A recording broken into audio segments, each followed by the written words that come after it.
Okay, so intuitively, what am I doing? I have functions that look like this, that are defined with these rectangles, and I want to multiply that by itself.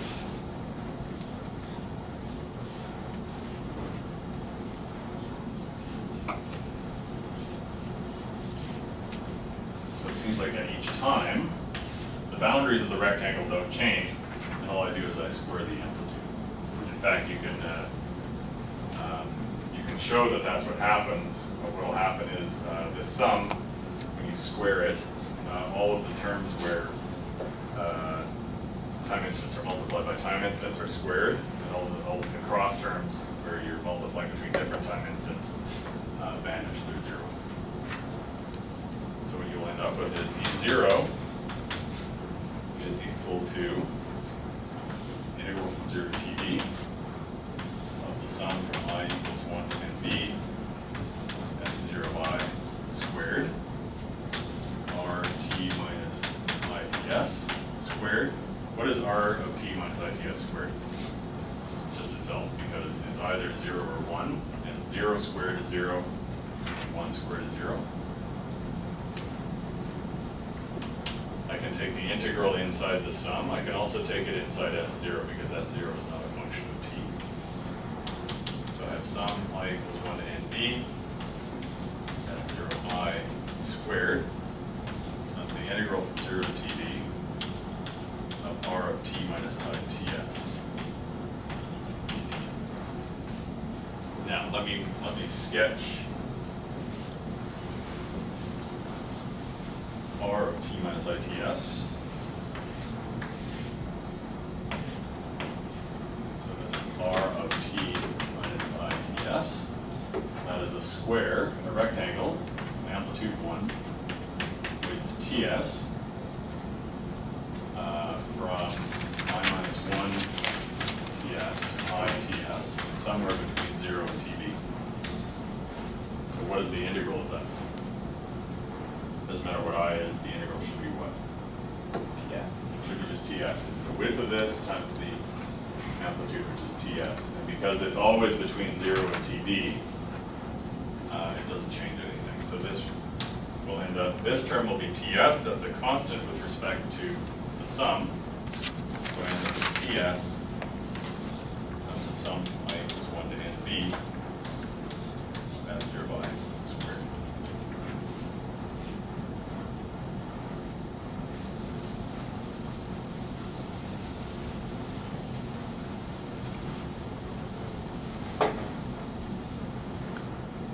So what do you think E1 would be?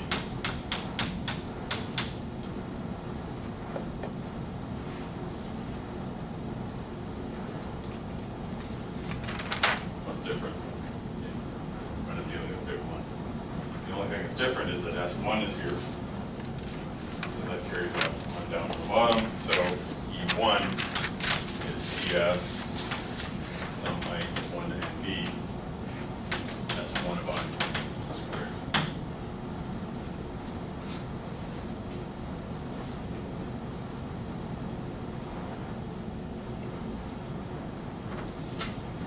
So average energy per bit is then equal to probability 0.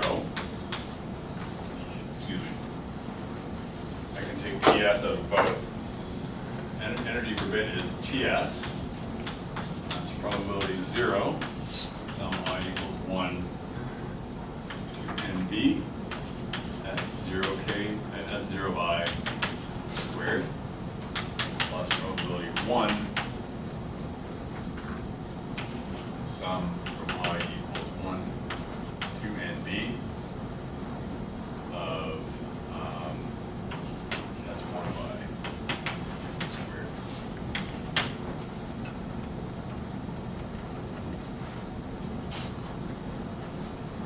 Let's have a quick example.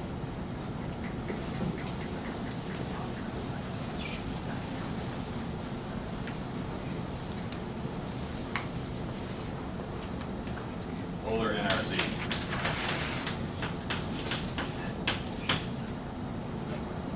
In polar NRZ, that's 0K is 1 for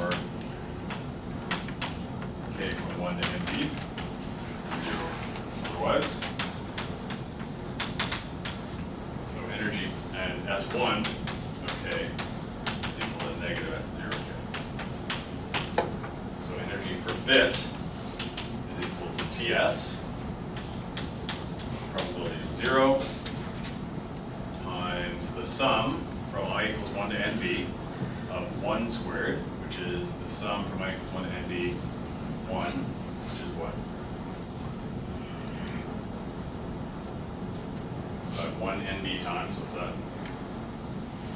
NB. NB.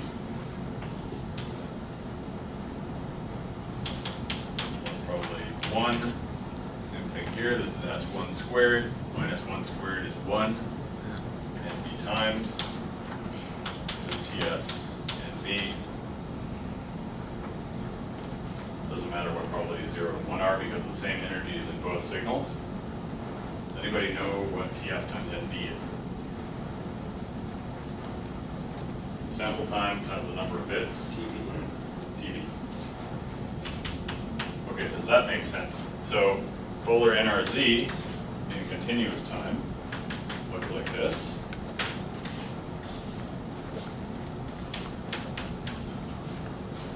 And the energy in that signal, yes indeed, is 1 squared from 0 to TV, which is TV. So yeah, that's right. So what I can do then, so remember the final expression I had for probability of error in polar NRZ, this is maybe a week ago in the notes, is 1/2 ERF-C root TV over N0. So what I can do now is I can replace TV with EV.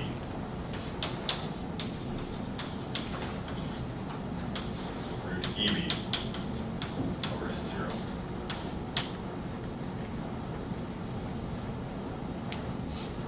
So from now on,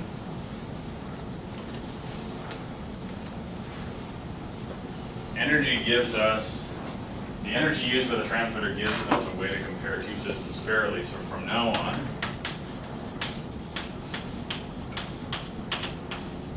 probability of error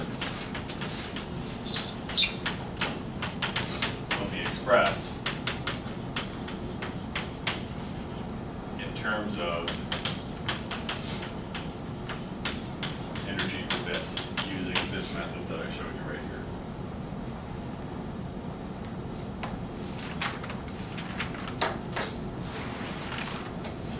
Any questions? Okay, I guess that's enough for today.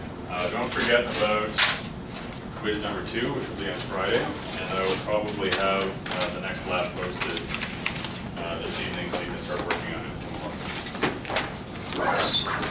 Any questions on the quiz?